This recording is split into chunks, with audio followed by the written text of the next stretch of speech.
Olá e bem-vindos a esta nossa exploração.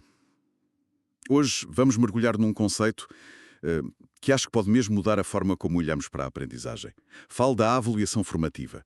Vamos basear-nos numas notas muito interessantes de um texto chamado Avaliação Formativa, Algumas Notas. Isto foi publicado já em 1994, numa obra do IE de Lisboa, Pensar a avaliação, melhorar a aprendizagem. O nosso objetivo aqui é ir um bocadinho além do óbvio. Para lá das notas das classificações que dominam tanta conversa, não é? Queremos mesmo perceber o que é, na essência, esta avaliação formativa. Como é que funciona e, claro, porque é que é tão importante para quem quer aprender.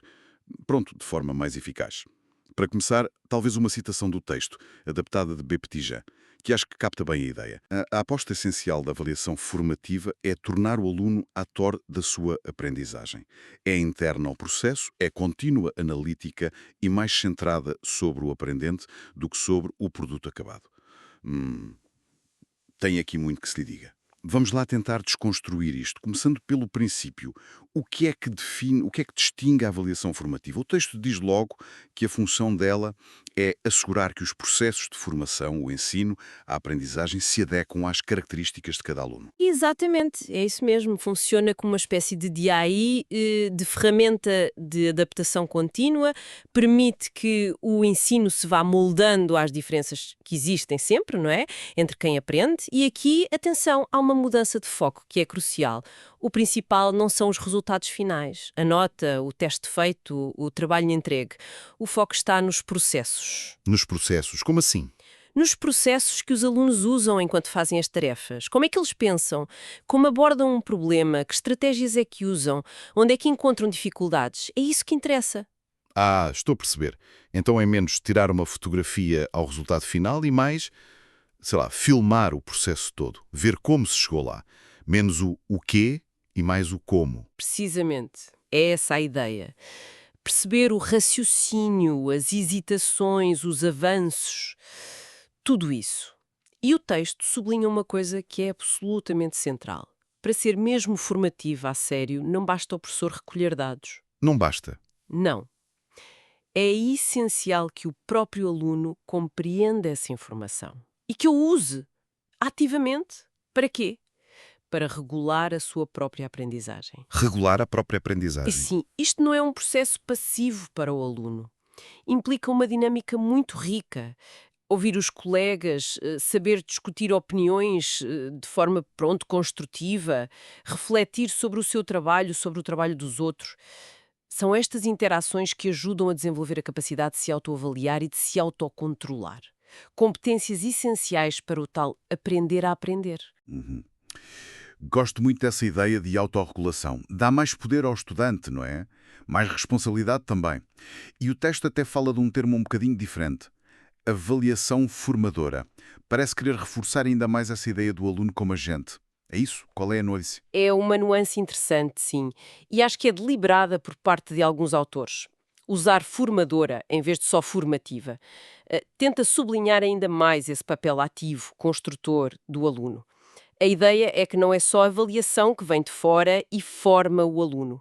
É o próprio aluno que se forma a si mesmo, através dessa interação. Interação. Interação crítica e reflexiva, consigo mesmo, quando analisa o que fez bem ou mal, com os colegas, a discutir ideias, com o professor, claro, que guia, com os materiais, com o mundo. Nesta perspectiva, a avaliação não é algo que se aplica ao processo, é parte do motor. É o que impulsiona essa construção e reconstrução do saber. Percebo. Não é só uma bússola. Faz parte do leme que o próprio aluno ajuda a dirigir. Faz sentido. O texto descreve isto como um processo contínuo, interativo, mas, na prática, como é que uma coisa tão fluida se põe em ação no dia a dia? O texto sugere que, por razões práticas, se podem distinguir momentos. Sim, idealmente a avaliação formativa era uma coisa constante, quase como respirar durante a aprendizagem. Mas claro, para ser gerível, para ser intencional, é útil identificar momentos-chave, momentos com propósitos específicos. O primeiro é antes de começar uma nova etapa, uma unidade, um projeto, um tópico novo. Ok. Antes de arrancar, Para quê? Aqui a avaliação é sobretudo diagnóstica. O objetivo é perceber o ponto de partida dos alunos. O que é que já sabem? Que ideias trazem, certas ou erradas? Que competências já têm? Que dificuldades se podem prever? Recolher isto é fundamental para o professor poder planear uma intervenção que faça sentido, que seja ajustada. Senão, ou está a ensinar o que já sabem, ou avança sem as bases necessárias. Faz sentido, sim. E depois? Durante o processo. Exato. Depois vem o que é, talvez, o coração disto tudo. Durante o processo de ensino e aprendizagem. É a regulação contínua quase em tempo real.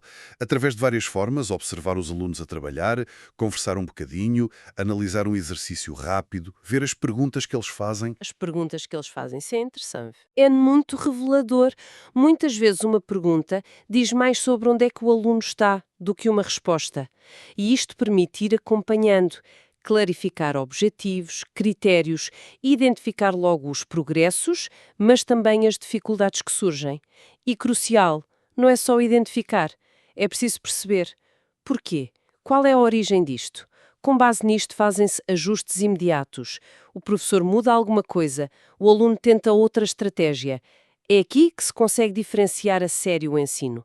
Dar apoio a quem precisa, desafios a quem já domina mais. Portanto, é uma afinação constante. É isso.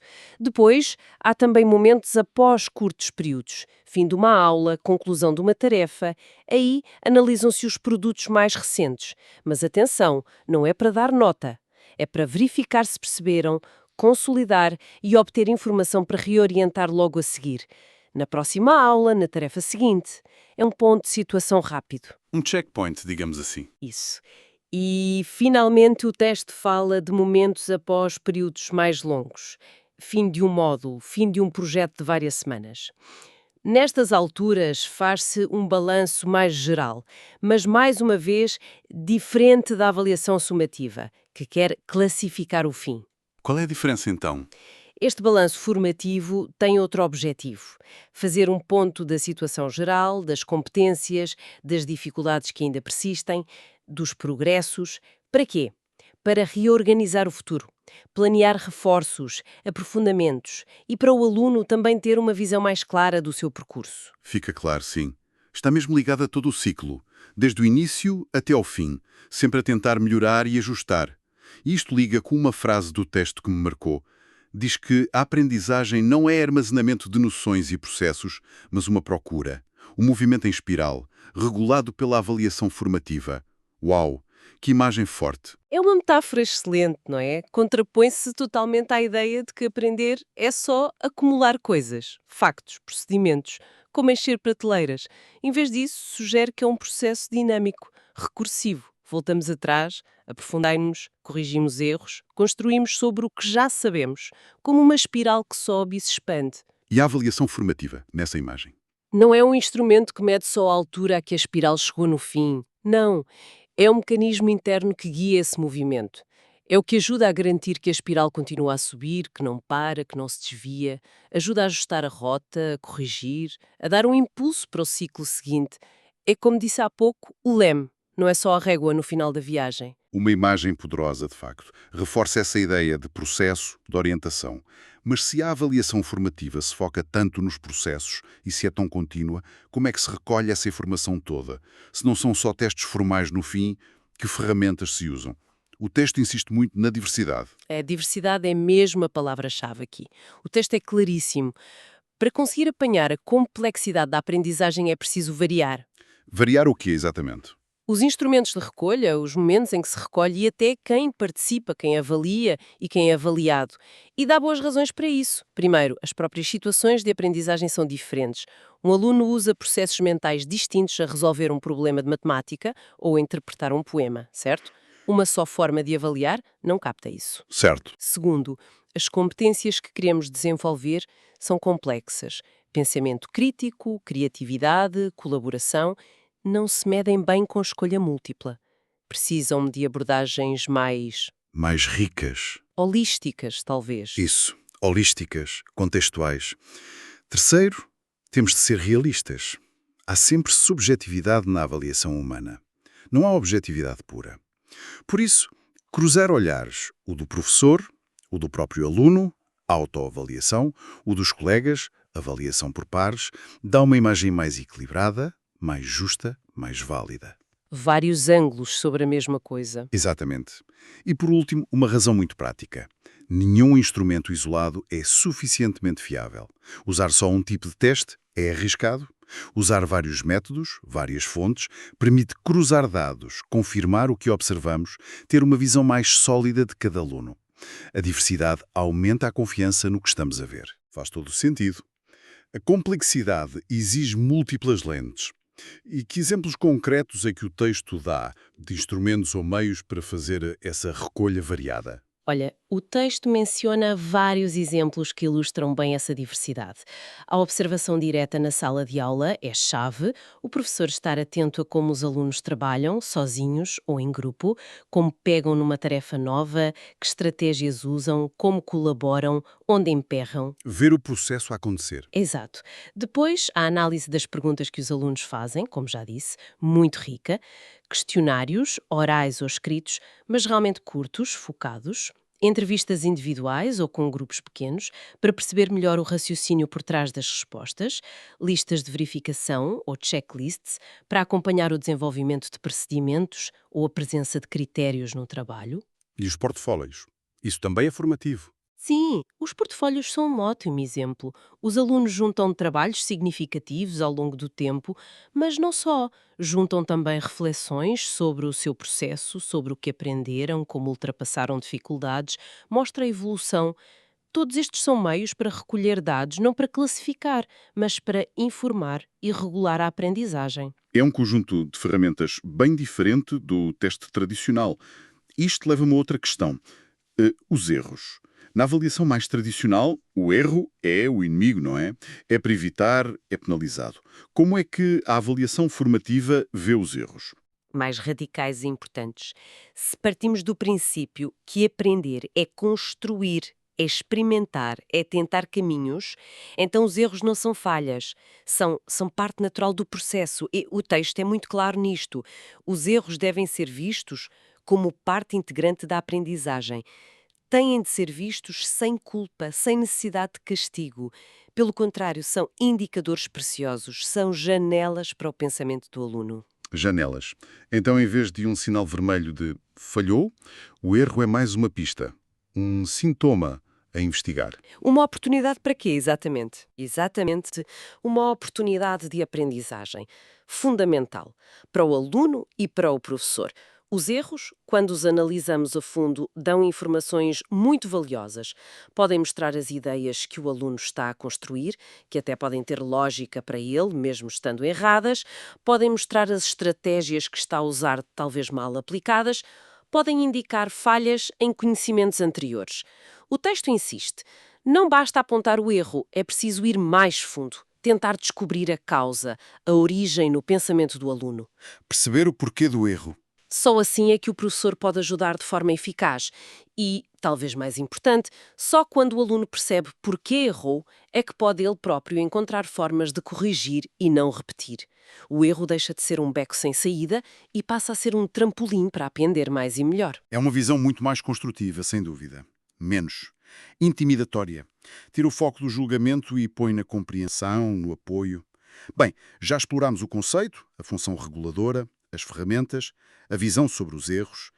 Se tivéssemos de resumir agora as características principais da avaliação formativa, tal como o texto as apresenta, quais seriam os pontos-chave? Boa pergunta para sintetizar. Com base no que falamos e no texto, acho que podemos destacar o seguinte. Primeiro, é interno ao processo. Não é algo à parte, no fim. Acontece durante. Está ligado à prática. É processual. Segundo, interessa-se mais pelos processos, o como se aprende, as estratégias, o raciocínio, do que só pelos resultados finais. O caminho importa muito. Ok. Terceiro, põe o aluno como protagonista, como ator principal. Incentiva a autoobservação, a autoanálise e a tal autorregulação. Há aqui uma transferência de poder, de agência. Quarto, é uma ferramenta forte para diferenciar o ensino. Dá informação contínua sobre cada um, permitindo adaptar estratégias, materiais, ritmos, apoios. Torna o ensino mais justo e eficaz. Certo. E para o professor? Quinto, serve ao professor como feedback sobre a sua própria prática. A informação não é só sobre o aluno, é também para o professor pensar e reorientar o que faz, ajustar para responder melhor. E sexto, e talvez o mais profundo, serve ao aluno para autorregular as suas aprendizagens. Ajuda-o a perceber que aprender não é receber e guardar, é construir, ativamente. E, muito importante, ajuda-o a perceber que ele tem um papel central nisso, que pode monitorizar e influenciar o seu próprio caminho. Esta síntese mostra bem a abrangência disto. É muito mais do que um tipo de teste. O texto ainda fala de uma função que vai além disto. Menciona algo sobre meta-aprendizagem. O que é isso? Sim, o texto sugere que a avaliação formativa tem um papel mais vasto.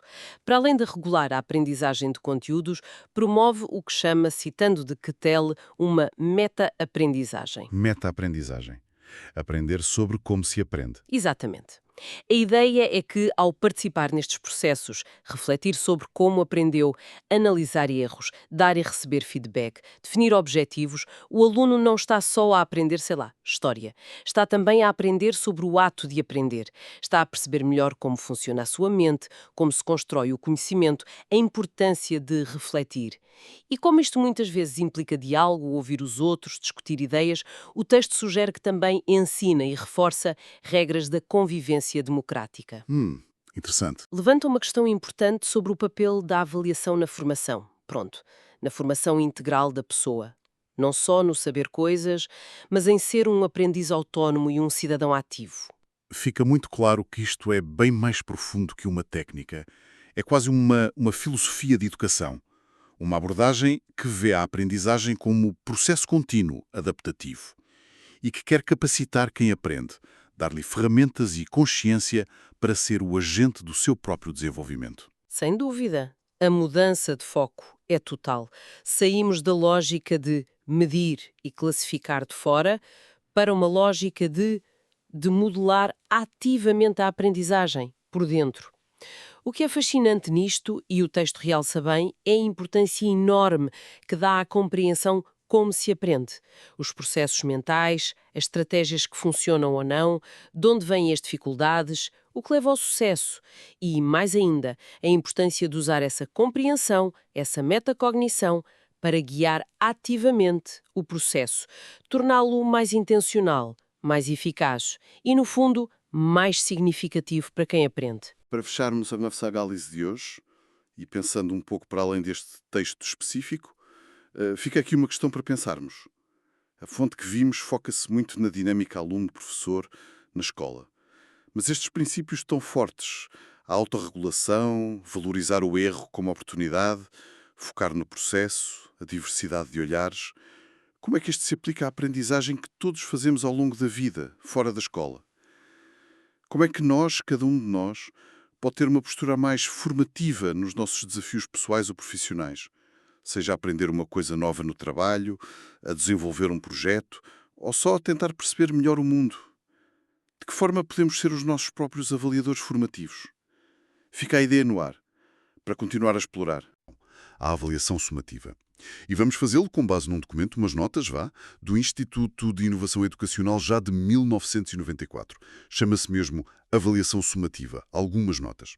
O nosso objetivo aqui é tentar perceber o que é que este documento de 94 queria dizer com a avaliação sumativa, para que é que servia, como é que se aplicava. Vamos lá ver o que estas ideias nos dizem hoje. Preparada? Sem dúvida. E é uma exploração muito pertinente. A avaliação mexe muito com o percurso dos alunos, com a ideia de sucesso, não é? E é interessante ver como um documento já com esta idade tocava em pontos que ainda hoje nos dão que pensar. E como o texto dizia, a avaliação não é uma coisa parada no tempo, pois não. Evolui. Pois não. Então, começando pelo básico. O que é que o documento diz que é, afinal, a avaliação sumativa? Fala num balanço. Exato, um balanço. Mas, e aqui está um ponto interessante logo à partida. Não é um balanço só para fechar o capítulo. O documento sublinha que, tirando talvez o final mesmo da escolaridade obrigatória, este balanço serve, acima de tudo, para informar o futuro. É mais uma ferramenta para decidir os próximos passos pedagógicos. Ok, portanto, menos um ponto final e mais uma vírgula com indicações para continuar. É uma boa forma de ver, sim. E este balanço, segundo o texto, tem características importantes. Primeiro, como disseste, serve para tomar decisões sobre o ensino, sobre o caminho do aluno. Segundo, tem um lado social, não é? Comunica resultados aos alunos, professores, pais, à comunidade.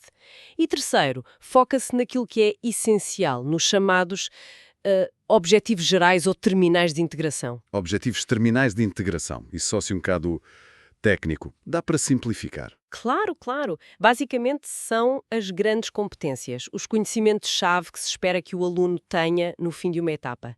Aquilo que mostra que ele está pronto para seguir em frente, ou que completou um ciclo. Não é avaliar cada coisinha que aprendeu, mas sim a capacidade de juntar tudo, de aplicar o mais importante.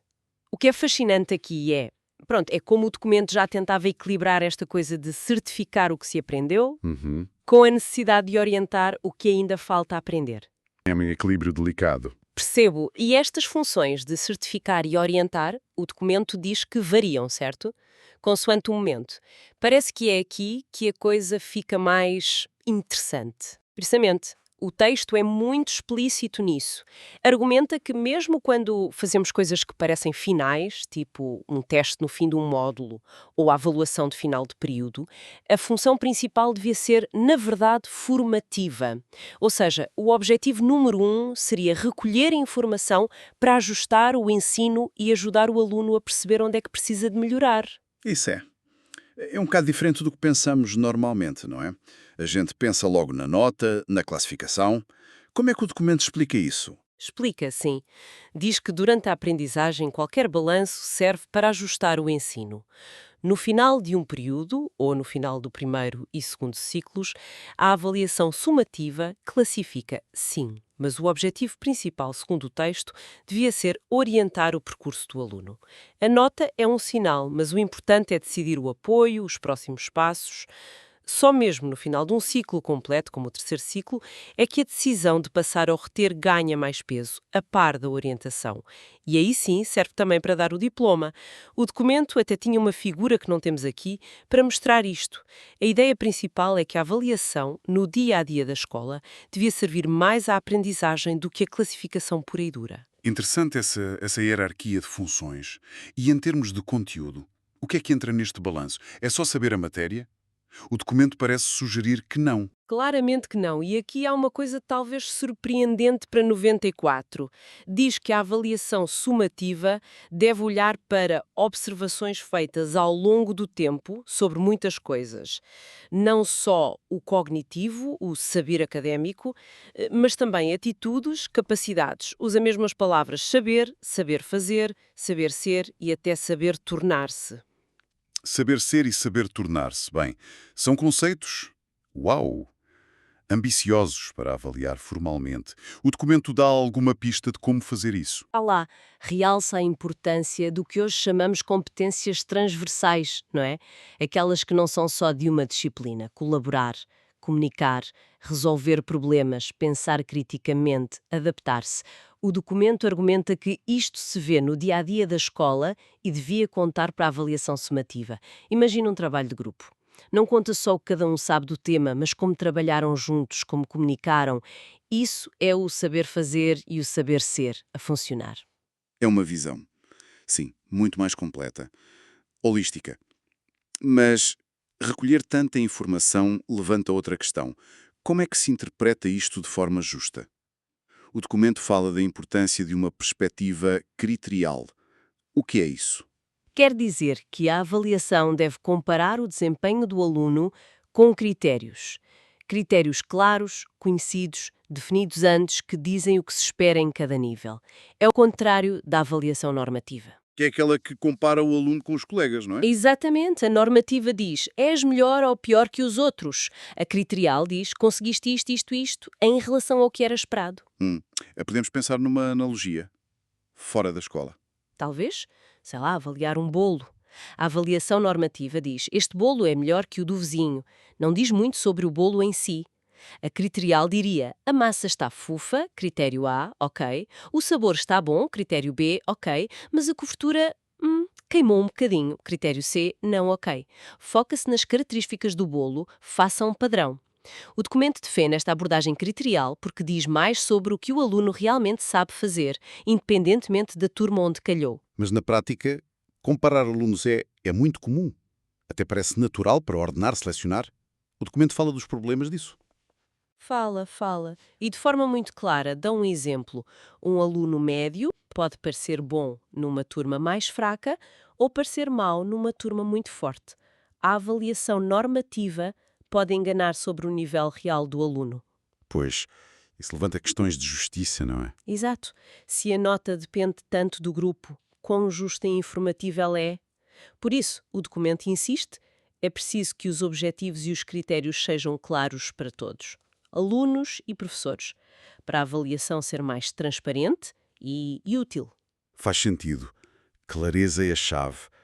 E depois de interpretar a informação, como é que ela aparece? Que forma tem esta avaliação sumativa? O documento distinguiu os ciclos. No primeiro ciclo, a indicação era avaliação sempre descritiva. Palavras a explicar o progresso, as dificuldades, o que foi conseguido. Nada de números soltos. E nos ciclos seguintes? Segundo e terceiro? Aí já entravam as notas, as classificações no final de cada período. Mas, e isto é mesmo importante, o documento era muito firme. Essas notas tinham de ser acompanhadas por informação descritiva. Uma nota, sozinha, não chega. Mas por que essa insistência na descrição se já há uma nota? Parece redundante. O documento argumenta que não, de maneira nenhuma. Um satisfaz ou um bom, um 3 ou 4 na altura, pode querer dizer coisas muito diferentes. O aluno tem dificuldades em tudo, ou é bom numas coisas e falha noutras específicas. A nota não diz. Por isso a descrição é essencial para dar significado ao número. E tem de ser uma descrição útil. O texto critica mesmo aquelas frases feitas tipo atingiu alguns objetivos ou não se esforça. São clichês que não ajudam nada. E dá exemplos de como fazer bem? Exemplos positivos? Sim, dá. Em vez dessas frases vagas, sugere coisas como organiza bem as ideias no texto, mas precisa de melhorar muito a ortografia, ou tem iniciativa a resolver problemas de matemática, mas deve rever as percentagens, ou até ligando ao saber ser, coopera bem com todos os colegas, incluindo os de outras origens. Estes exemplos são concretos. Mostram pontos fortes e fracos e, idealmente, orientam os próximos passos. Ligam-se à tal função formativa de que já falamos. Percebo a lógica. A descrição dá corpo à nota e aponta um caminho. Falamos do quê, como, porquê avaliar. Mas quem é que entra neste processo? A resposta óbvia é os professores. São os principais atores, claro. Mas o documento, já em 94, defendia uma visão mais alargada, mais participada. Colocou os próprios alunos como parte ativa. Principalmente através da autoavaliação. A ideia é que o aluno precisa de perceber o que sabe e, muito importante, o que não sabe e porquê. Só assim é que se torna mais autónomo a aprender. Isso põe o aluno numa posição diferente, não é? Mais central, a pensar sobre si mesmo, não só a receber notas. Exatamente. E não fica por aqui. Os pais também são chamados a participar, não para avaliar no sentido académico, claro, mas para partilhar informações sobre o contexto do aluno. Coisas pessoais, familiares, que possam ajudar os professores a perceber melhor o aluno. Ajudam a completar o puzzle, digamos. Isso. E, por fim, sublinha a responsabilidade coletiva dos professores que trabalham com o aluno, o conselho de turma, nas decisões mais importantes, como passar de ano. Não é uma decisão de um só professor, mas de um grupo. E, claro, menciona que outros técnicos, como psicólogos, podem intervir. Temos então uma visão bastante colaborativa do processo. Já perto do fim destas notas, parece que há uma espécie de resumo com uma nuance final importante. Sim, o documento recapitula que a avaliação sumativa acontece em momentos de balanço, testes, fim de período, fim de ciclo e usa notas ou descrições, mas depois lança a sua conclusão talvez mais provocadora. Que é? Que, na prática do dia a dia, e mesmo no fim dos períodos, estes atos de avaliação, que formalmente são sumativos porque fecham algo, deviam ter como função principal a formação. O objetivo principal não devia ser só classificar ou fazer um ranking, mas sim tirar informação rica para orientar o ensino e a aprendizagem. A função puramente sumativa, aquela de certificar, de fechar um ciclo, essa sim ficaria mais para o final da escolaridade obrigatória ou de outros ciclos longos. Então, espera lá. O documento estava, já em 94, a dizer que a classificação nos momentos intermédios não era assim tão importante e que esses momentos deviam ser mais formativos. Quase como dizer que a avaliação sumativa do dia-a-dia é, no fundo, avaliação formativa com outro nome. É uma ótima maneira de resumir. Reconhecia-se claramente essa tensão. Avaliar para classificar versus avaliar para melhorar. E a posição do documento era que, na maior parte do tempo, a segunda devia pesar mais. A nota era uma consequência, não o objetivo principal da avaliação intermédia.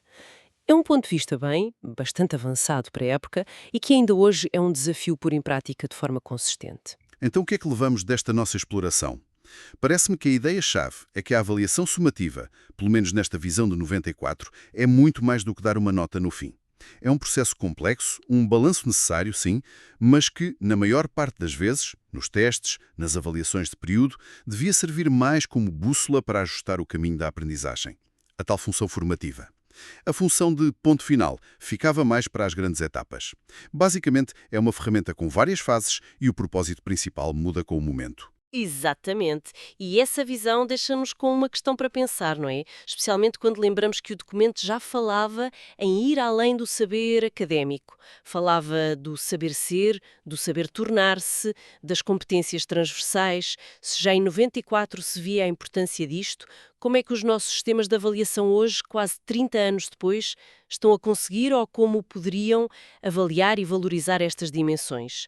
Como é que avaliamos colaboração, ética, criatividade, adaptação, de uma forma que seja justa, útil para o aluno e para a sociedade?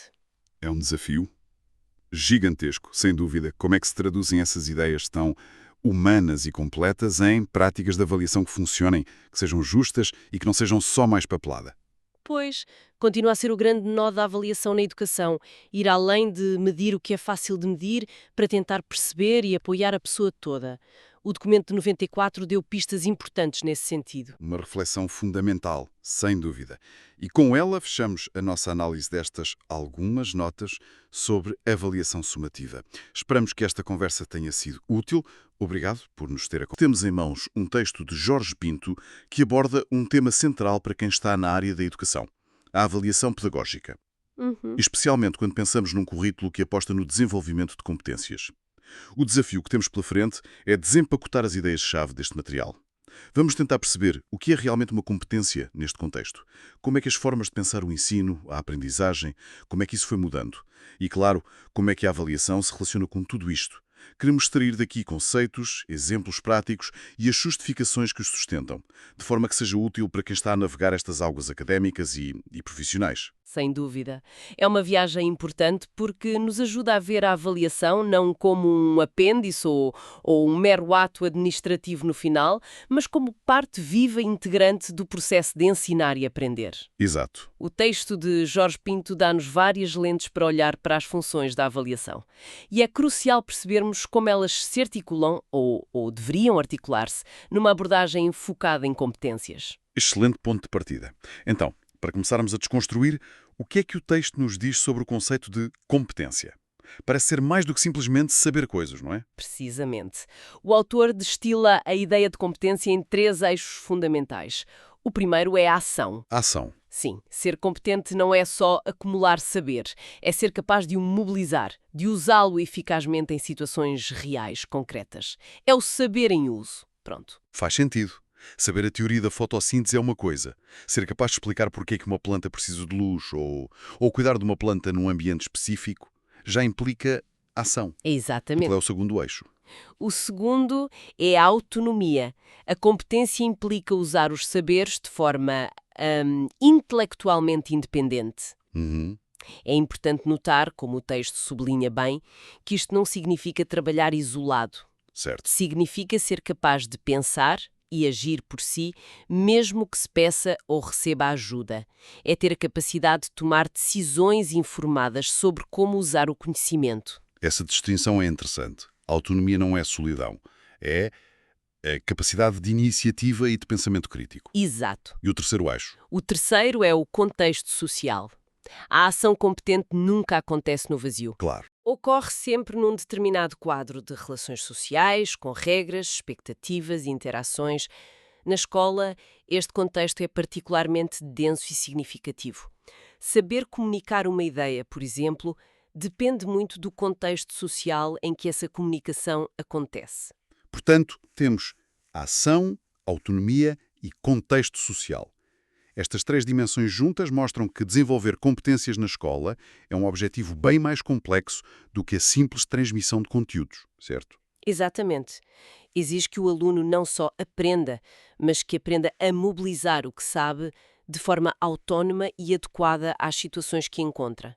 É um salto qualitativo. Para situar melhor esta abordagem por competências, o texto recorre a um modelo que ajuda a visualizar a evolução das ideias pedagógicas, o triângulo de Jean Eusei. Ah, sim. Pode explicar-nos como funciona e como nos ajuda a perceber onde se encaixam as competências? Claro, o Rousseau imagina a relação pedagógica como um triângulo com 3 vértices, o professor, o aluno e os saberes.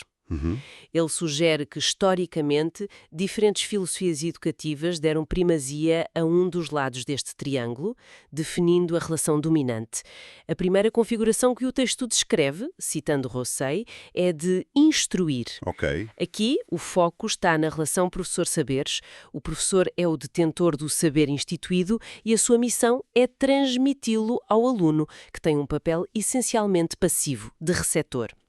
O objetivo é que o aluno domine os conteúdos pré-definidos. Uma visão mais tradicional do ensino, portanto. E como é que isto evoluiu? Bem, quando a passividade do aluno começa a ser questionada, ou quando a relação se torna tensa, surge uma segunda configuração. Formar. Sim, esta abordagem, que ganhou força ali nos anos 60, 70, foca-se na relação professor-aluno.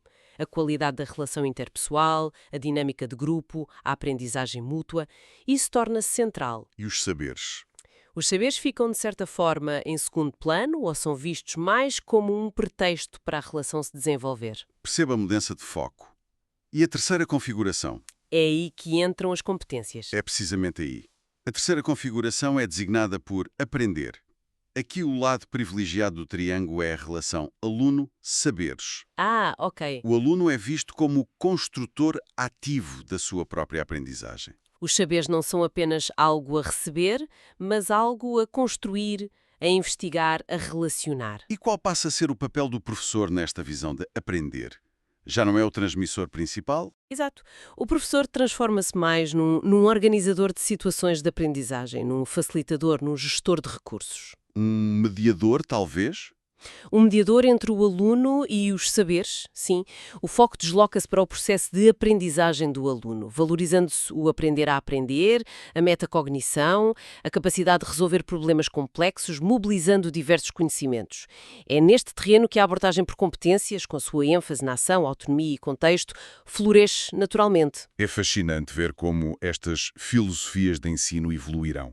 Imagino que a forma de avaliar também não tenha ficado estática, certo? Como é que a avaliação se encaixava em cada uma destas fases do triângulo? Boa pergunta. A forma de avaliar tende a refletir a concepção de ensino dominante, claro.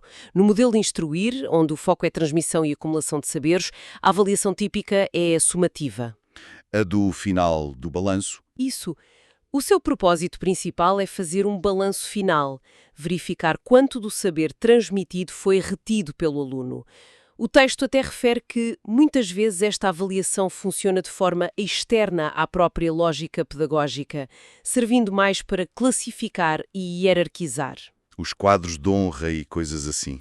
Exatamente, como os antigos quadros de honra, do que propriamente para melhorar a aprendizagem. E no modelo formar, centrado na relação professor-aluno, que tipo de avaliação surge aí? Aí emerge o que se pode chamar a primeira geração da avaliação formativa. A informação recolhida sobre as dificuldades dos alunos serve principalmente para o professor gerir o seu próprio ensino e o programa. Decidir se avança para matéria nova, se precisa de rever algo, se deve esperar que mais alunos consolidem a aprendizagem. O foco ainda está muito na perspectiva e nas decisões do professor, percebe? Entendido.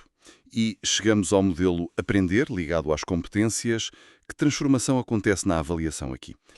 Aqui dá-se um passo qualitativo importante que o texto, na linha de alguns autores, designa como avaliação formadora. Formadora. Sim, embora tenha raízes na formativa, a avaliação formadora distingue-se por colocar o foco na regulação da aprendizagem pelo próprio aluno. Isso é diferente.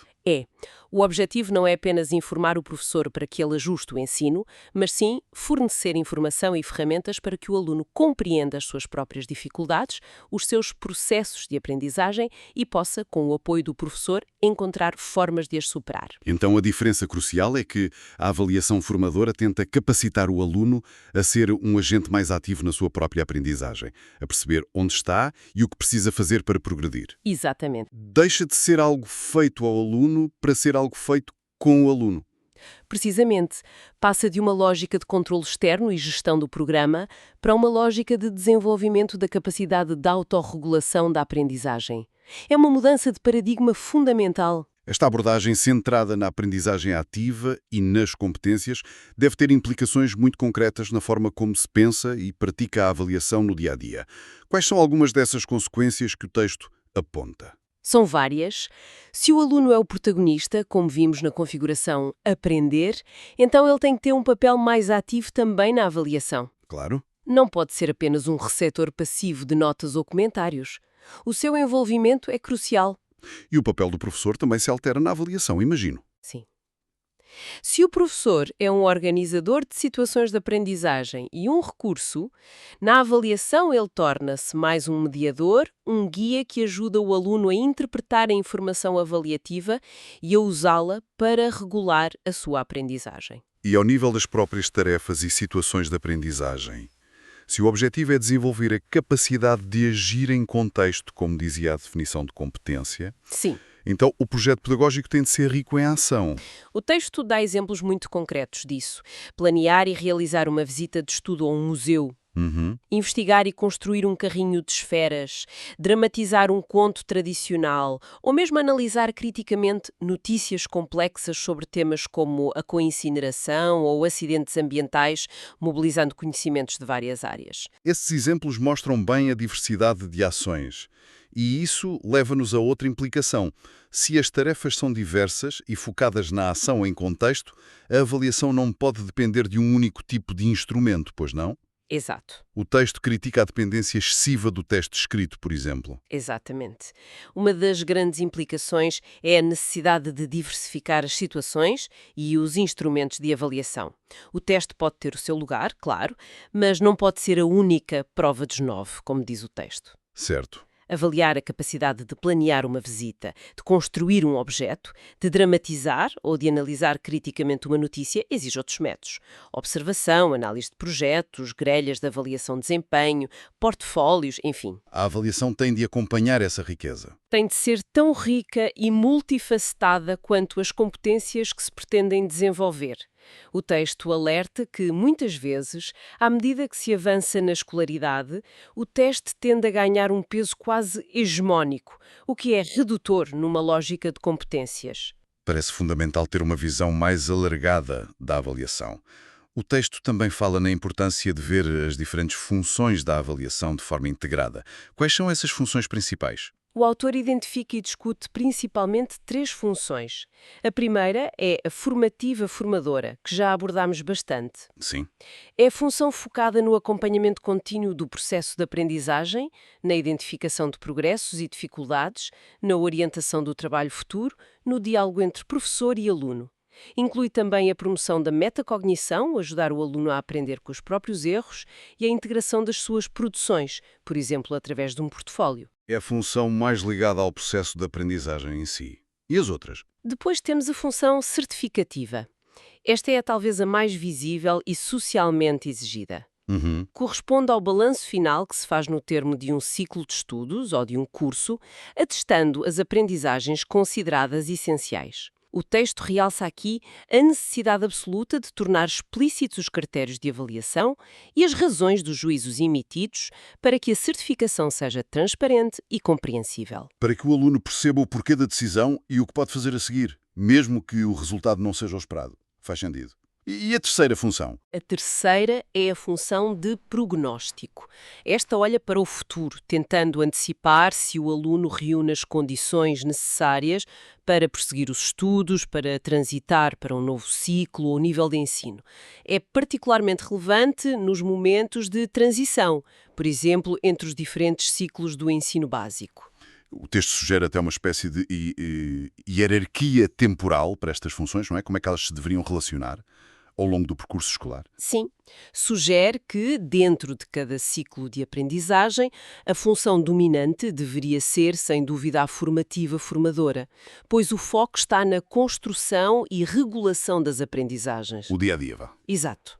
Nas transições entre ciclos, a função de prognóstico ganharia maior relevo para orientar o percurso futuro e a função certificativa ficaria mais reservada para o final de etapas significativas, como o fim do ensino básico ou secundário. Isso implicaria uma visão muito mais articulada e contínua do percurso do aluno, certo? O texto parece criticar a fragmentação que por vezes existe entre ciclos. Exatamente. A ideia de ciclos de aprendizagem pressupõe essa continuidade e articulação. Uma visão integrada da avaliação, como a que o texto defende, exige que se olhe para o percurso do aluno como um todo e não como gavetas estanques, o que nem sempre acontece na prática, infelizmente. Outro ponto que me pareceu central no texto é a ideia de construir uma ponte intencional entre o ato de avaliar e o ato de aprender. Muitas vezes, na prática, parecem coisas separadas. Primeiro se aprende-se, depois avalia-se para verificar. Essa ponte é crucial. Segundo o texto, ela constrói-se sobre a intenção fundamental de usar a avaliação para ajudar o aluno a aprender melhor. Não se trata apenas de verificar, mas de compreender as dificuldades, os obstáculos, os processos de pensamento do aluno, para depois poder intervir de forma mais eficaz, criando dispositivos de apoio adequados. Avaliar, nesta perspectiva, é inerentemente um ato pedagógico de apoio à aprendizagem. Mas o texto também deixa um aviso importante. Esta avaliação formativa, focada na ajuda, não se impõe por decreto, pois não? Não, de facto. O autor é claro quanto a isso. A legislação pode criar condições, pode incentivar, mas a prática da avaliação formativa ou formadora nasce do desejo, do projeto pedagógico e profissional de cada professor ou equipa de professores. É uma questão de vontade, então? É uma questão de intencionalidade, de acreditar que a informação recolhida pode e deve ser usada para melhorar as oportunidades de aprendizagem dos alunos. É um compromisso que assume formas muito diferentes na prática. Falando em prática, como é que esta avaliação formativa ou formadora se materializa no dia-a-dia da sala de aula? O texto descreve um ciclo que parece familiar. Sim, descreve o ciclo básico. O professor propõe uma tarefa, com certas expectativas, o aluno interpreta e realiza, produzindo algo, e o professor avalia essa produção em função das suas expectativas. Até aqui, nada de novo. Ok. O que transforma isto numa situação potencialmente formativa é o que acontece a seguir, e a qualidade do que o texto chama o dizer avaliativo. O dizer avaliativo. O que significa isso? Refere-se à forma como os resultados da avaliação são comunicados ao aluno. Não basta identificar erros ou acertos. O dizer avaliativo, numa perspectiva formativa, deve ser rigoroso quanto ao conteúdo, mas também construtivo, valorizador do esforço e, sobretudo, informativo sobre os próximos passos. Tem de dar pistas. Alinhadas. E depois da tarefa, como é que o professor pode usar essa informação para ajudar o aluno a regular a sua aprendizagem? O texto fala em tipos de regulação. Fala sim. Menciona a regulação que incide sobre a própria gestão das tarefas. Será que escolhi a tarefa certa? Será que foram propostas em número suficiente? A regulação sobre a adequação da tarefa estará bem formulada? Será que os alunos a compreenderam da mesma forma que eu? E depois um tipo de regulação mais interativa, a que chama regulação online. Regulação online. Soa algo digital, mas não é isso, pois não? Intervenção do professor durante ou imediatamente após a realização da tarefa pelo aluno, de forma a promover a reflexão. Ah, ok. O exemplo clássico é, em vez de corrigir diretamente um erro, o professor pergunta ao aluno: "Por que é que deste esta resposta?" Ou "Como chegaste a esta conclusão?" Leva o aluno a pensar sobre o processo. Exatamente. Este questionamento obriga o aluno a explicitar o seu raciocínio, a tomar consciência dos seus processos e, potencialmente, a identificar ele mesmo o erro à lacuna. Percebo. É menos diretivo, mas potencialmente mais poderoso para a aprendizagem autónoma do que simplesmente fornecer a resposta correta. Sem dúvida. Outro desafio prático que o texto aborda é a apropriação dos critérios de avaliação pelos alunos. Muitas vezes, os alunos, especialmente os que sentem mais dificuldades, focam-se em critérios superficiais, de conformidade. Entreguei a tempo, tem erros de ortografia. O aspecto formal. Isso. Os critérios mais qualitativos, que definem a qualidade do trabalho, coerência, argumentação, originalidade, rigor conceptual, demoram mais a ser compreendidos e interiorizados. É preciso um trabalho intencional para que todos os alunos se apropriem desses critérios e os usem para guiar o seu trabalho e a sua autoavaliação. Isso leva-nos a outra ideia forte do texto. Dar mais voz ao aluno no processo de avaliação. Que instrumentos ou estratégias sugere para o fazer? Sugere algumas estratégias fundamentais. Uma é a negociação. Negociação? Como assim? Isto pode envolver negociar as próprias tarefas de avaliação, discutir qual a melhor forma de demonstrar uma determinada aprendizagem, ou, talvez ainda mais importante, negociar as expectativas e os critérios. Por exemplo, Por exemplo, o que é que consideramos em conjunto, nesta turma, um bom resumo? O que define um trabalho criativo neste contexto específico? Este diálogo torna o processo mais transparente e partilhado. faz sentido. Além da negociação, o que mais?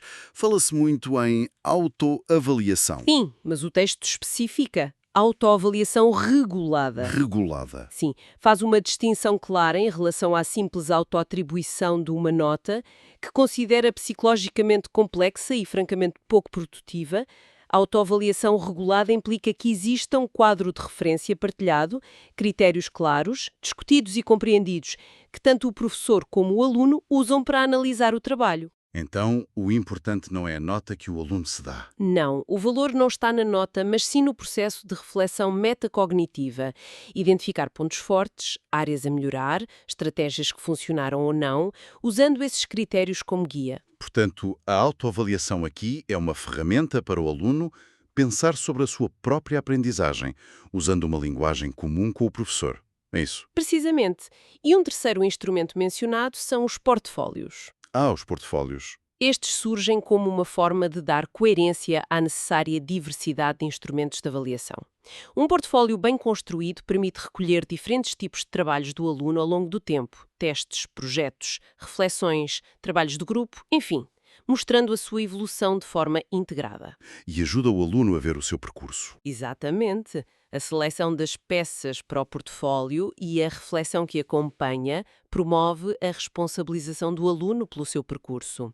Negociação, autoavaliação regulada, portfólios, parecem ferramentas poderosas para tornar a avaliação parte integrante da aprendizagem, dando protagonismo ao estudante. Sem dúvida, transformam a avaliação de algo que apenas acontece ao aluno para algo em que ele participa ativamente na construção de significado sobre o seu próprio processo de aprendizagem. É uma mudança importante. Mas irmos concluindo a nossa análise deste texto, ele termina com alguns alertas e recomendações finais, certo? Há uma crítica à forma como a avaliação certificativa por vezes domina cedo demais. Sim, o autor critica o que chama de obsessão prematura pela avaliação certificativa. O que quer dizer com isso? Refere-se àquelas avaliações que acontecem no final de cada período letivo e que muitas vezes têm já um caráter de balanço final, quase definitivo. Quando ainda se está a meio do caminho. Exatamente, quando o aluno ainda está a meio de um processo de aprendizagem mais longo, que é o ciclo. Defende que a certificação, é sério, digamos assim, deve ser reservada para o final de etapas concluídas. E apela à prudência nos julgamentos também. Exatamente, pede prudência, lembrando que o acesso que temos ao conhecimento e às competências do aluno é sempre indireto, é mediado pelos instrumentos que usamos. E reforça imenso a importância do diálogo para aumentar a objetividade e a justiça das decisões, especialmente as certificativas. Diálogo entre professores, pares, nas reuniões de avaliação e também com as famílias. O texto critica as reuniões de avaliação que se tornam monólogos coletivos, é isso? Sim, critica aquelas reuniões onde cada professor apresenta as suas notas e observações de forma isolada, sem uma verdadeira discussão ou confronto de pontos de vista que permita construir uma imagem mais completa e fundamentada do aluno. Falta ali a troca de ideias. Falta. Defende que é preciso aproveitar a organização da escola em equipas ou conselhos de turma, de ano, de ciclo, para garantir essa deliberação conjunta, assegurando a continuidade do trabalho pedagógico e ultrapassando a visão redutora do professor como um mero caçador dos que ficam retidos ou progridem. Muito bem. Penso que o conseguimos é extrair as ideias nucleares. Se tivéssemos de resumir o essencial para quem nos ouve, especialmente para quem está a formar-se em educação, o que diríamos? Vimos que a avaliação, nesta perspectiva de competências, é um processo dinâmico integrado na pedagogia. O aluno e a sua ação são centrais. A avaliação formativa e, idealmente, formadora ganha um papel crucial, focando-se na regulação da aprendizagem pelo próprio estudante. E ferramentas como a negociação, a autoavaliação com critérios claros e os portfólios ajudam a concretizar isto. No fundo, o que significa isto tudo? Significa que avaliar pode e deve ser muito mais do que classificar. É uma ferramenta potente para compreender, apoiar e potenciar a aprendizagem. Exatamente. É uma mudança de olhar e de prática significativa. Exige dos educadores um foco contínuo na regulação, no diálogo com o aluno sobre as suas aprendizagens e na construção partilhada de sentido para todos o processo avaliativo. Requer flexibilidade, uma intencionalidade clara de ajudar e um compromisso real com o percurso de cada estudante. Não é um caminho fácil, mas é fundamental se queremos que a escola seja verdadeiramente um lugar de desenvolvimento de competências para todos. E para deixar uma semente de reflexão inspirada na discussão sobre o dizer avaliativo, se as palavras que usamos ao avaliar têm tanto impacto, como pode um futuro profissional da educação treinar a sua capacidade de comunicar os resultados da avaliação, sejam eles quais forem, de uma forma que seja percebida pelo estudante não como um julgamento final, mas como informação útil e encorajadora? Como transformar o feedback numa alavanca para continuar a aprender e a melhorar, em vez de uma barreira? Fica a questão para pensarmos. A avaliação. Temos aqui um material interessante, mas imagens para pensar, que nos lança assim duas perguntas-chave. Basicamente, para que é que se avalia? E a quem é que interessa essa avaliação? São estas as perguntas que nos vão guiar. Exato. Perguntas essenciais. O nosso objetivo aqui é tentar desconstruir isto, ver as muitas respostas possíveis, as várias funções que a avaliação pode ter. E parece que estas imagens já nos dão, 10 propósitos diferentes para começar. Vamos a eles? Vamos a isso, parece-me um ótimo ponto de partida. Então, o primeiro que aparece é o rastreio ou triagem, screening. Isto soa-me uma espécie de radar inicial. É isso mesmo. Pensa numa primeira abordagem, muitas vezes rápida, para muita gente ao mesmo tempo. Tipo, um despiste visual rápido numa consulta ou um daqueles questionários iniciais num recrutamento. Ah, ok. O objetivo não é logo perceber tudo a fundo, mas sim identificar depressa quem pode precisar de mais atenção ou quem encaixa num perfil assim muito geral. Serve muito a quem organiza para lidar com grandes números, direcionar recursos. Recursos, claro.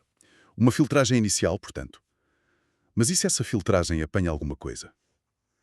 Aí passamos para o propósito 2, diagnóstico. Precisamente. O diagnóstico vai mais fundo, onde o rastreio só sinalizou. Aqui o que se quer é perceber as causas, porque é que há uma dificuldade, ou identificar pontos fortes e fracos, mas com detalhe. Já não é só detectar, é tentar perceber o porquê. Que tipo de dificuldade é esta? Que competências é que se destacam mesmo? E o que é fascinante no diagnóstico é que o interesse principal devia ser o de quem é avaliado, não é? Para se perceber melhor, para receber a ajuda certa, ou do professor, do profissional, que precisa dessa informação para intervir bem.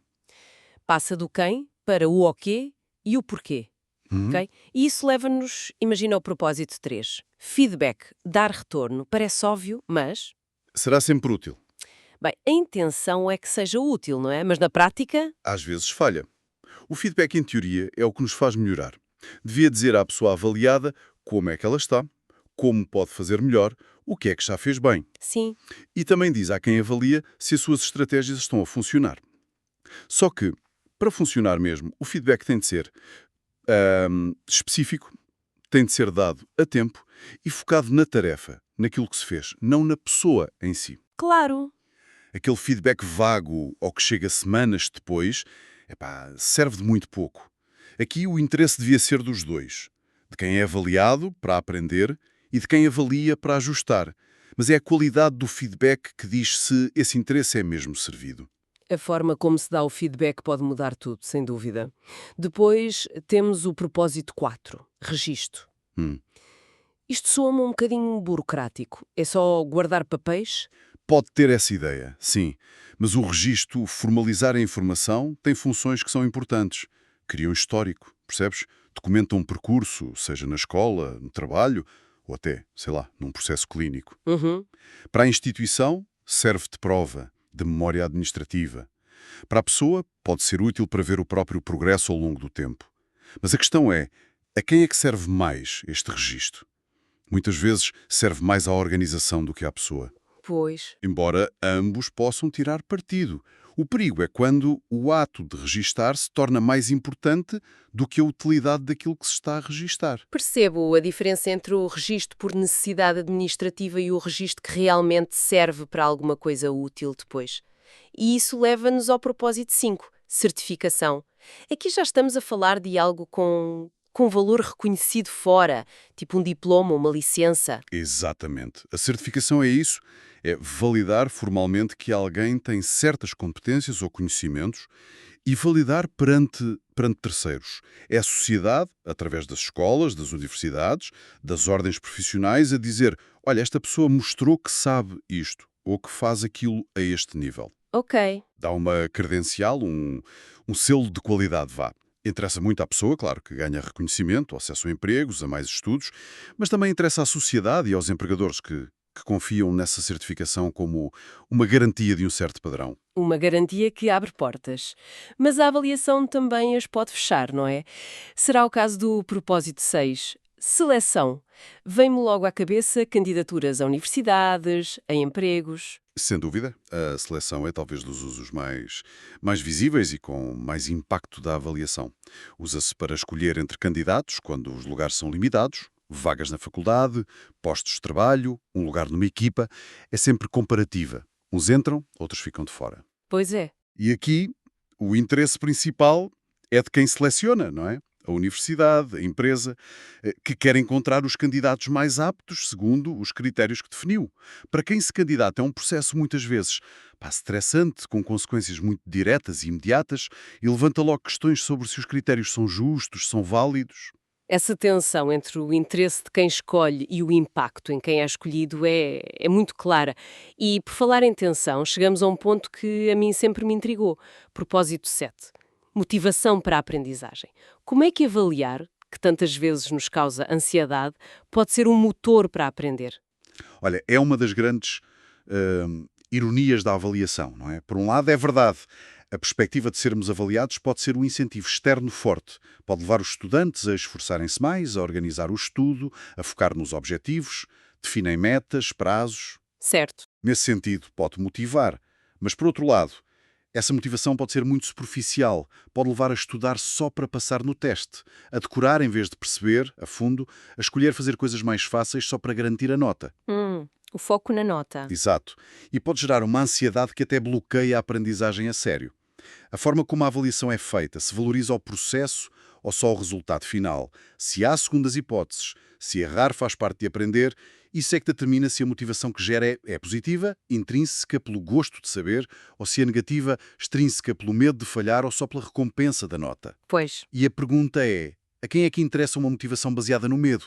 Provavelmente a ninguém que queira uma aprendizagem que seja profunda e que dure. É uma faca de dois gumes, mesmo muito afiada. Ligado a isto, mas talvez numa escala maior, temos o propósito 8. Controlo do currículo. A avaliação a servir para verificar se aquilo que se planeou ensinar foi mesmo aprendido. Sim, aqui a visão é mais sistémica. A avaliação funciona como um termómetro para o sistema educativo, ou para uma escola, por exemplo.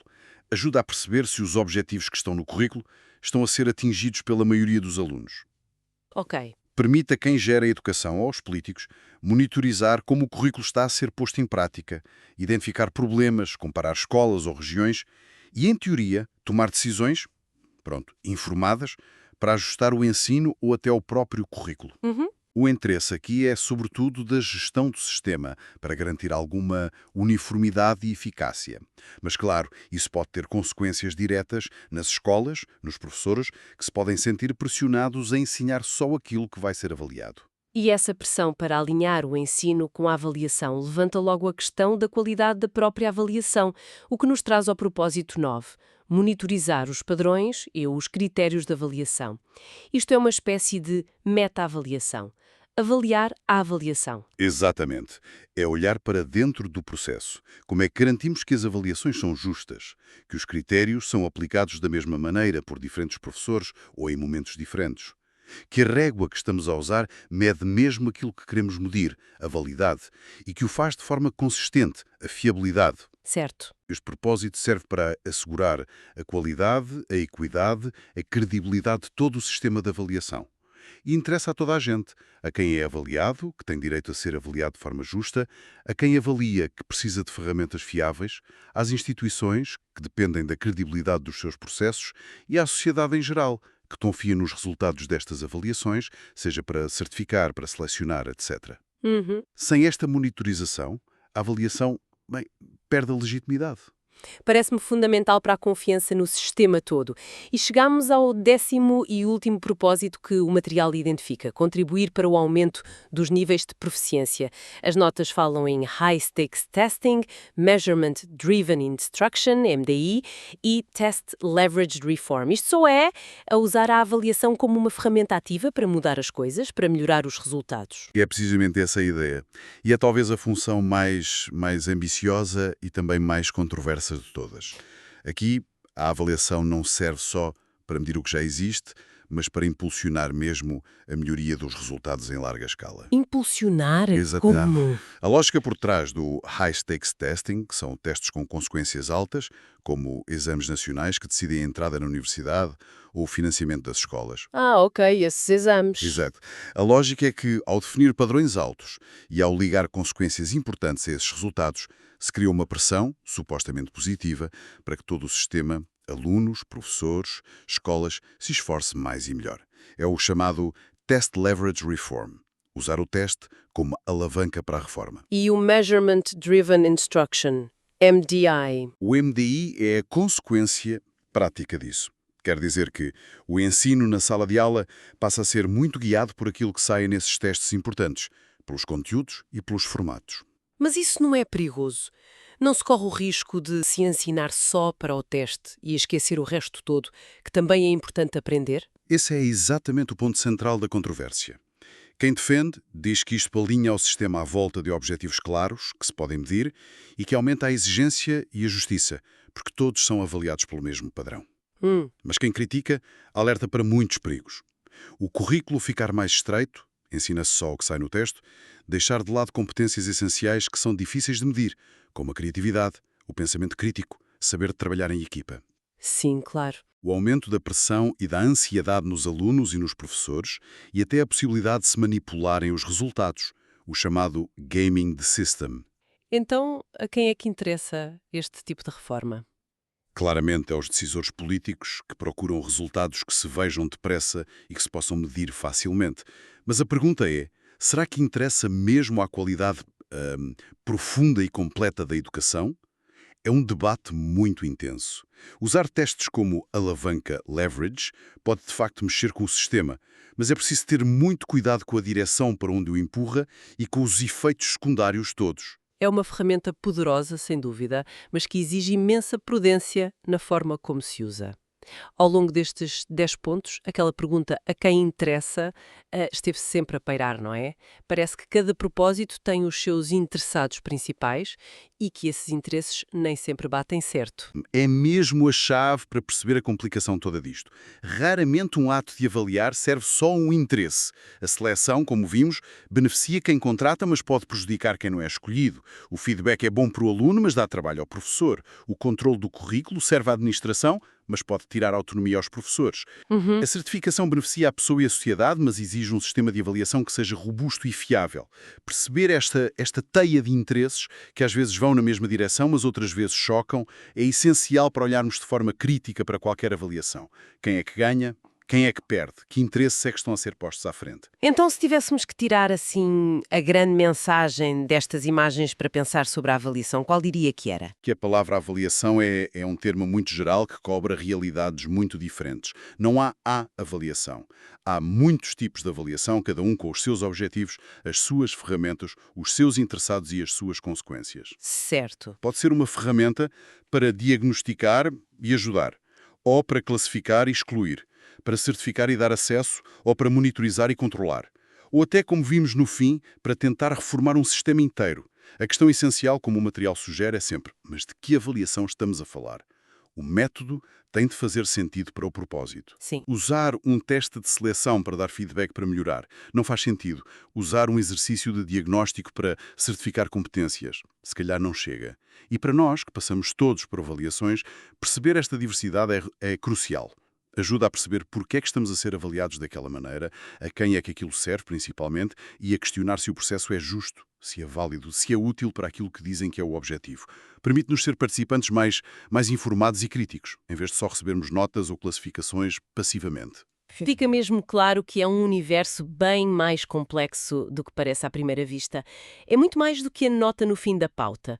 É um mecanismo social com implicações muito profundas na forma como aprendemos, como progredimos e como as oportunidades são ou não distribuídas.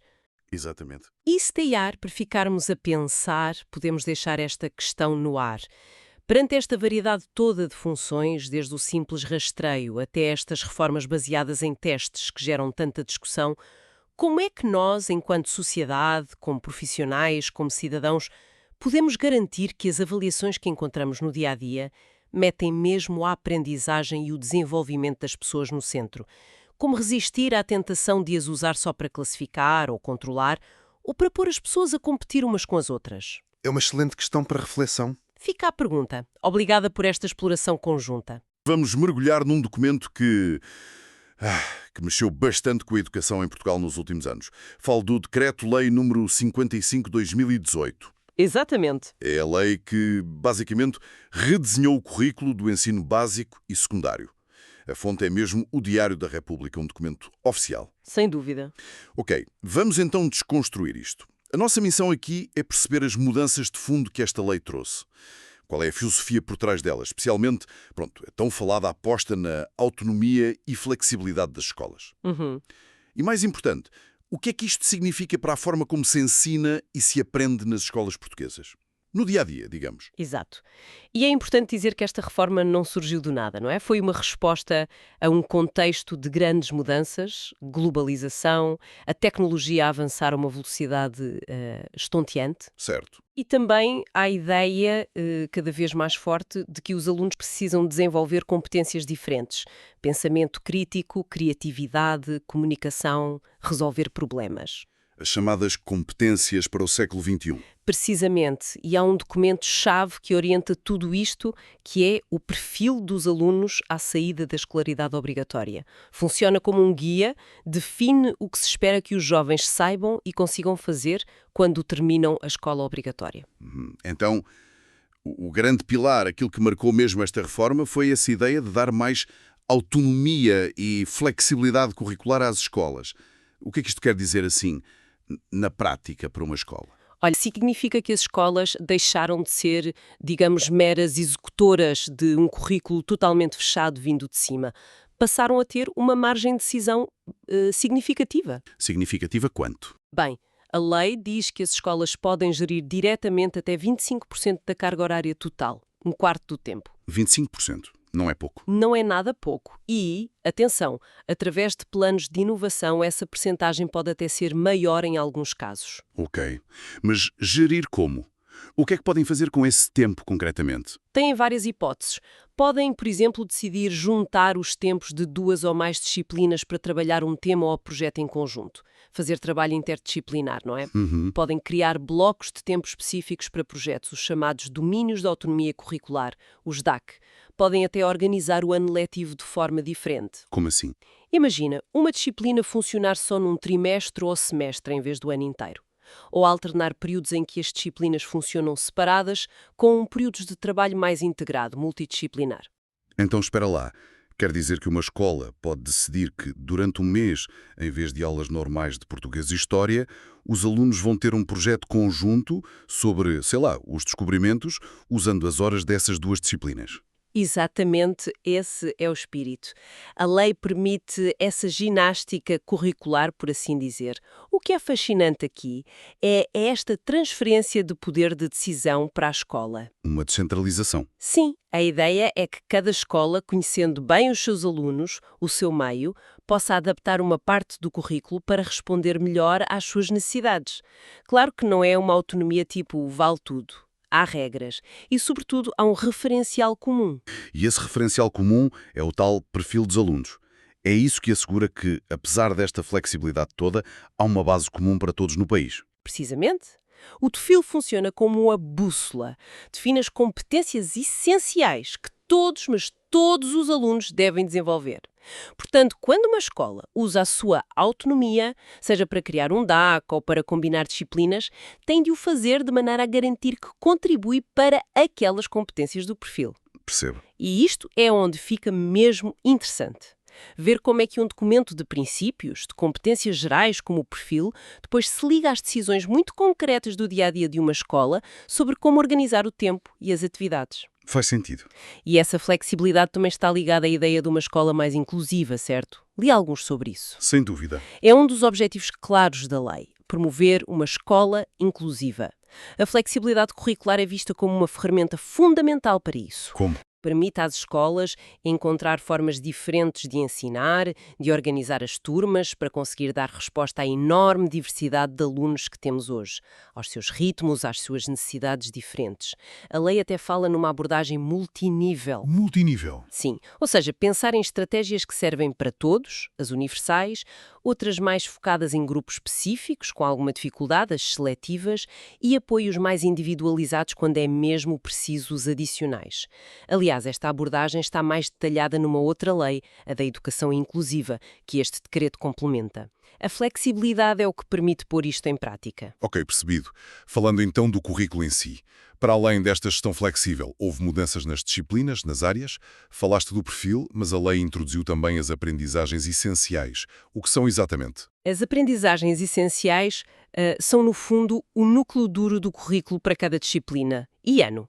Se o perfil do aluno diz para onde vamos, as aprendizagens essenciais definem o caminho essencial, o que é mesmo indispensável que todos aprendam. Tipo, o mínimo obrigatório. Não diria mínimo, diria essencial. Os conhecimentos, as capacidades, as atitudes que são consideradas fundamentais. Funcionam como denominador curricular, comum a nível nacional. São a referência principal para os professores planearem as aulas e também para a avaliação. A ideia é focar no que é realmente importante, em vez de tentar cobrir programas gigantes de forma superficial. Certo. E em termos de disciplinas ou componentes específicas, houve novidades marcantes? A tal componente de cidadania e desenvolvimento foi muito falada na altura. Foi, sim. Cidadania e desenvolvimento passou a ser uma componente obrigatória em todo o ensino básico e secundário. Mas atenção, não é necessariamente uma disciplina isolada, tipo matemática ou português. Ah, não. Pode ser, no secundário até pode ser uma disciplina autónoma, mas a lei prevê que seja trabalhada de forma transversal, muitas vezes através de projetos que envolvem várias disciplinas, e está ligada a uma estratégia nacional de educação para a cidadania. A forma de implementar é bastante flexível. Por exemplo, No secundário, as escolas podem optar por tê-la como disciplina, ou integrada noutras áreas, ou com um professor a apoiar o trabalho dos alunos em projeto. A lei chama isso coadjuvação. Um aspecto curioso é que, no secundário, esta componente não tem uma nota final que conte para a média. a sério. Sim, a participação e o trabalho dos alunos são registados, claro. Mas não há uma classificação numérica final. O foco é mais no processo, no desenvolvimento de competências cívicas e sociais. Interessante. E as tecnologias, as TIC, como é que ficaram neste desenho? As tecnologias de informação e comunicação também têm um lugar bem definido. No primeiro ciclo, a ideia é que sejam usadas como ferramenta transversal em todas as áreas, para apoiar as aprendizagens. Ok. Já nos segundo e terceiro ciclos, aparecem como uma componente curricular própria na matriz. Têm o seu tempo e espaço. No secundário, depende do curso. Nos cursos profissionais, por exemplo, as TIC são uma disciplina da componente científica. E no ensino básico? Lembro-me de se falar noutras coisas. Apoio ao estudo, oferta complementar. O que é isso? Sim, são mais exemplos de como as escolas podem usar a sua margem de gestão. O apoio ao estudo, nos segundo e terceiro ciclos, é uma opção que a escola pode oferecer decidindo como o organiza. A oferta complementar é talvez das mais interessantes. Porquê? Porque permite às escolas criarem disciplinas próprias, disciplinas que se ajustem ao seu projeto educativo, usando umas horas definidas para isso. Podem ser coisas ligadas às artes, às ciências locais, à tecnologia, ao desporto. Depende muito das opções e recursos da escola. Dá bastante liberdade. Dá. E há também o complemento à educação artística para diversificar a experiência dos alunos nesta área. E não podemos esquecer as línguas. A lei prevê o ensino de português língua não materna para alunos estrangeiros e reforça a importância das línguas estrangeiras em geral. E a estrutura geral dos percursos? Continuamos com as vias normais no básico e secundário. Científico-humanístico, profissional? Sim, a estrutura geral mantém-se. No básico temos o ensino geral e o artístico especializado. No secundário continuam os cursos científico-humanísticos, os profissionais, os artísticos especializados e ainda a possibilidade de cursos com planos próprios para necessidades mais específicas. As matrizes base para cada um estão nos anexos da lei com as disciplinas e as horas. Nos 2 e 3º ciclos, por exemplo, a organização é por áreas disciplinares, como línguas, estudos sociais ou matemática e ciências, mas atenção, houve aqui mudanças de valorização importantes. Por exemplo, a educação física passou a contar para a média final em todos os cursos do secundário. Acabou-se aquela ideia de ser uma disciplina a feijões. Isso é relevante? E outra alteração significativa foi para os alunos dos cursos profissionais e artísticos especializados.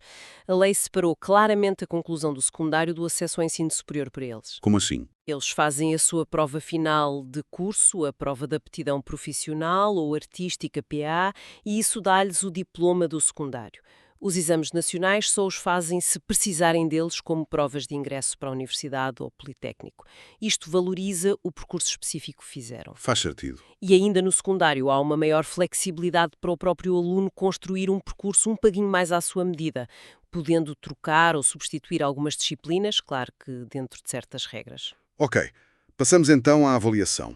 A lei parece querer mudar a forma como se olha para ela, não é? Dar mais peso ao seu papel para ajudar a aprender. O que muda concretamente? A grande mudança de filosofia está aí, sim.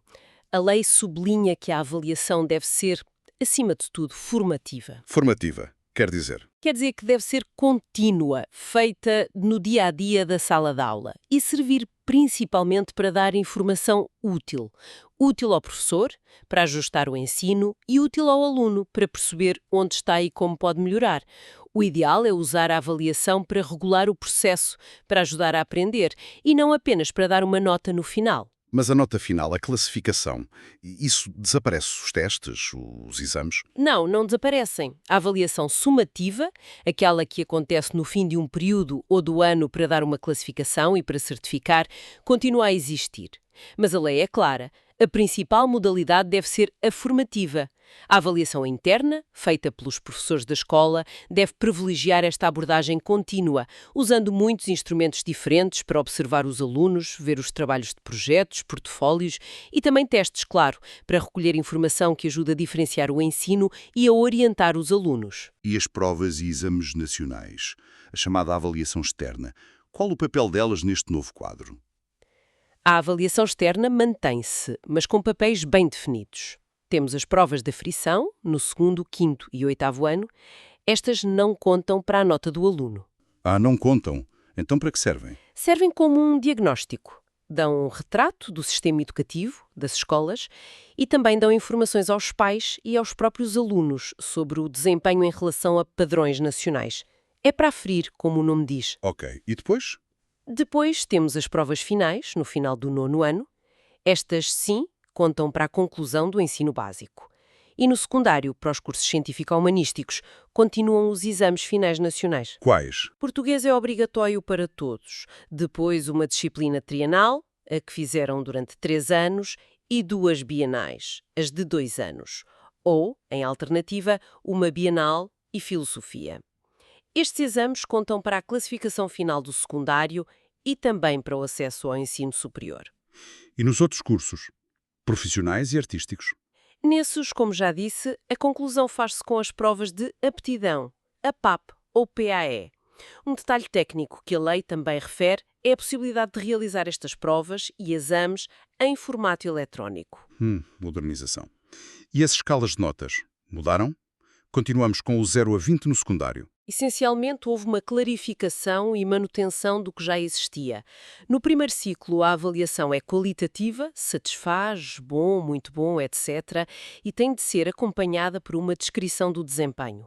Nos segundo e terceiro ciclos, usa-se a escala numérica de 1 a 5, e no secundário, sim, mantém-se a escala de 0 a 20 valores. E outro ponto importante na avaliação é a lógica de progressão, sobretudo no ensino básico. A lei reforça que a progressão deve ser feita regra geral no final de cada ciclo, ou seja, no 4º, 6º e 9º ano. E nos outros anos, pode haver chumbos? A retenção no ano intermédio, 1º, 2º, 3º, 5º, 7º, 8º, deve ser mesmo excepcional e nunca pode acontecer no primeiro ano. Nunca. E se, excepcionalmente, um aluno for retido, a escola tem a obrigação de criar um plano de apoio específico para ele no ano seguinte. Ok, uma medida de proteção. Exato. Portanto, a avaliação, tanto a interna como a externa, quando se aplica, é o que fundamenta as decisões sobre se o aluno aprova, transita de ciclo ou conclui um nível de ensino. E todo este percurso culmina na emissão de diplomas e certificados, que a lei até incentiva que sejam em formato digital, preferencialmente. E como é que uma reforma desta dimensão foi posta em prática? Entrou tudo em vigor de um dia para o outro? Isso parece caótico? Não, claro que não. Seria impraticável. A implementação foi faseada, progressiva, começou no ano letivo 2018-2019, aplicando-se logo aos anos de início de ciclo, 1º, 5º, 7º e ao 10º ano. Nos anos letivos seguintes foi-se alargando aos restantes anos de escolaridade. Penso que em 2021-2022 já estava a abranger todo o ensino básico e secundário. E, claro, esta lei veio revogar a legislação anterior sobre currículos, nomeadamente o decreto de 2012. Foi previsto algum tipo de apoio às escolas para lidarem com esta mudança toda, especialmente com esta nova autonomia que exige muito das equipas? Sim, a lei previu isso. Foi criada uma estrutura de acompanhamento e monitorização. Uma equipa a nível nacional, com gente de várias direções gerais e organismos do Ministério da Educação e também coordenadores locais para fazer a ponte com as escolas, para apoiar a implementação. E para partilharem ideias? Idealmente sim, para promover a partilha de boas práticas entre escolas, talvez até criando redes de colaboração. A lei também refere, várias vezes, aliás, a necessidade de regulamentação adicional através de portarias para muitos aspectos específicos, as regras exatas de como funciona a oferta complementar ou os procedimentos de avaliação mais detalhados, por exemplo. O Decreto-Lei dá as linhas gerais, as portarias especificam. Ok, fazendo aqui um balanço rápido, para fecharmos. As ideias fortes desta reforma parecem ser um impulso significativo para a autonomia e flexibilidade das escolas para adaptarem parte do currículo. Sem dúvida. Uma orientação muito clara pelo perfil do aluno e pelo desenvolvimento daquelas competências para o século XXI. Exato. Uma reconfiguração do currículo, com novas componentes como cidadania e desenvolvimento e essa gestão local de parte do tempo. E uma visão da avaliação mais focada na aprendizagem, no processo. É isso mesmo. Representa uma mudança de paradigma importante, de um modelo mais padronizado, mais tamanho único, para um que valoriza a capacidade de cada escola, em diálogo com a sua comunidade, encontrar as melhores respostas para os seus alunos. Reconhece os professores como construtores do currículo, não apenas como aplicadores. O que é uma valorização do papel deles. É, sem dúvida.